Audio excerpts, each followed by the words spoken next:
What is going on, my stock market bulls and bears? Welcome to my channel, baby. Buy the dip. All right, guys, in today's video, we're going to talk about, that's right, Ggpi Polestar, man. I am so excited, and we've been talking about this stock on and off for a while, and finally, we got a price action movement today that I'm super excited to talk about. Of course, we're going to talk about that big deal with Hertz. That's right.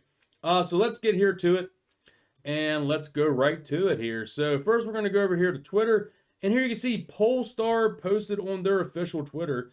And it says, today, Polestar and Hertz announced a partnership that will see Hertz to purchase up to 65,000 cars over 5 years. The partnership will enable us to create even more opportunities to discover just how good Polestar cars are. So what I like about that is it's giving people an opportunity to maybe rent this car for a few days and test drive it and see if they like electric vehicles. This is genius and this is smart in my opinion. A lot of people don't want to just go buy the car. They would like to test it out first and feel it out for a few days. So having this as a possible rental opportunity is huge. And we're going to go through the interview with the Hertz CEO and Polestar CEO, and we're going to watch that towards the end of this video as well. All right. So that was there posted on Polestar's Twitter. Here you can see this is the other article here talking about Hertz and Polestar announced the global strategic partnership to accelerate electric vehicle adoption. I love that. And here it says, we are excited to partner with Polestar and look forward to introducing their premium EV products into our retail and rideshare fleets, said Steven, the CEO of Hertz. Today's partnership with Polestar further builds our ambition to become leading participant in the modern mobility ecosystem and doing as environmentally forward company. I love this. By working with EV industry leaders like Polestar, we can help accelerate the adoption of electrification while providing renters, corporate customers, and rideshare partners a premium EV product, exceptional experience, and lower carbon footprint. That is exciting. This next paragraph is really awesome.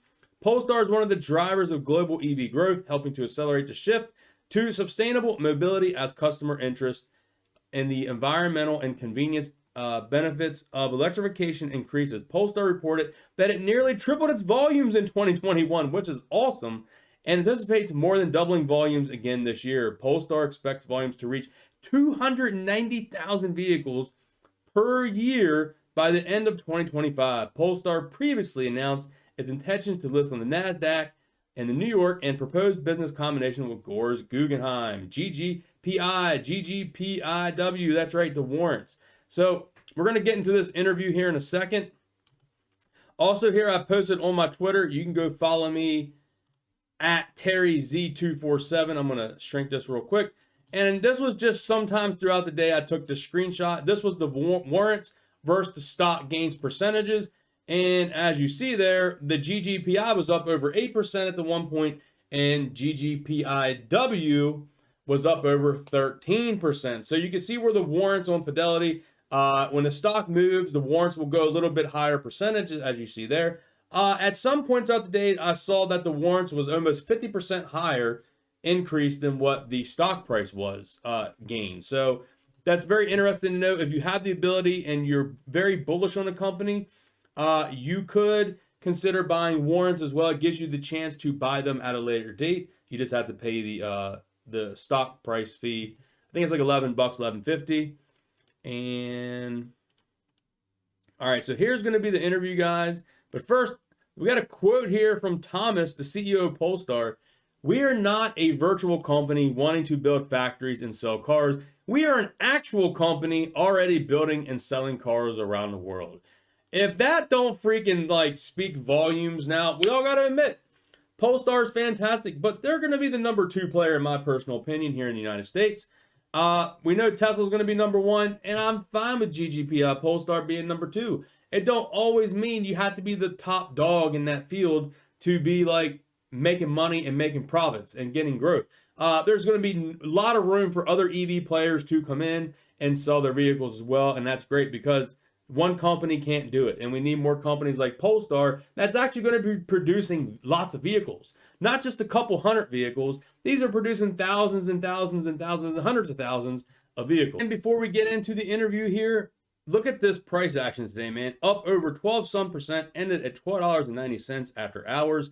And look at this here. Average volume is 3 million shares traded, and today we hit over 21.5 million shares traded. That is super exciting to see.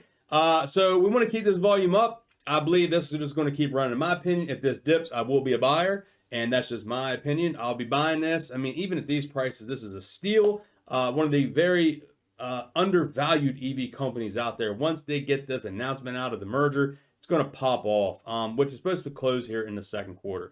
So hope you all enjoy the interview here with the CEO of Hertz and Polestar. Hertz, an electric vehicle car maker, Polestar announcing a new global partnership with Hertz purchasing up to 65,000 EVs from Polestar over the next 5 years. Joining us right now, first on CNBC, is Hertz CEO Stephen Scherr. It's his first interview on Squawk Box since becoming chief executive of the car rental giant in February. Also, Polestar's CEO Thomas Ingelot's here. Good morning to both of you. Stephen, how did there's so much to talk about what's going on with Hertz and what's going on in the marketplace, but let's start with this partnership. How did it come together? Well, it came together as part of our ambition to grow to become the largest electric vehicle fleet in North America. And we're looking to do acquisitions and transactions with all OEMs. Polestar has come forward with a really impressive automobile, one that I've driven myself. And this is part and parcel of a growing fleet that really has an opportunity to bring diversification to our overall fleet and to our business, where consumers and corporates and fleets, can all, express interest and take up electric vehicles. And this is the second such deal. You did one with Tesla already. We should probably talk to you about Elon Musk in just a moment. But Thomas, how do you think about deals like this? And the reason I asked the question is it may seem obvious that a car maker would want a big rental company to buy a fleet of their cars, but there's others who have a view about the perception and image of vehicles that are part of these fleets. Well, I think it's a great opportunity actually for customers to experience a Polestar in a very good situation, and they have a chance to test drive our car over a weekend, and that will definitely help Polestar's brand awareness. It will help people to experience electrification, drive an electric car for the first time. And I think that's very important these days. It's part of our strategy to become on the route to sustainable mobility, a big player, and of course this is one of the steps. Is that, by the way, a shift in the rental car business in terms of how car manufacturers are thinking about working in tandem with rental car companies? Because there always was this view that, oh, you don't want to be a rental car. But now there seems to be a view with Tesla and now Polestar doing this, that maybe this is a try it and buy it kind of approach. You see, this is not the 1 year rental deal that we know from the past. This is obviously a long-term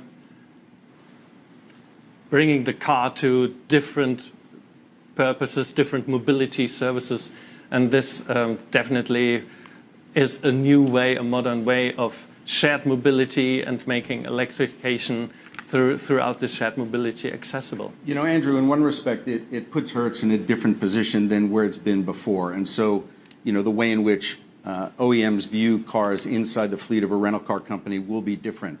So Hertz is not just simply offering up, as Thomas said, an opportunity for somebody to test an electric vehicle, but it opens us up, to serve Uber, for example, where a fleet of electric vehicles can be deployed in that segment. It also serves our ability to serve a corporate segment who have their own ESG, obligations and objectives, and therefore can put their employees into electric vehicles. And so the whole mix around mobility and the place of electric vehicles, I think, has changed, and Hertz, along with Polestar, is now in a position, to sort of feed that.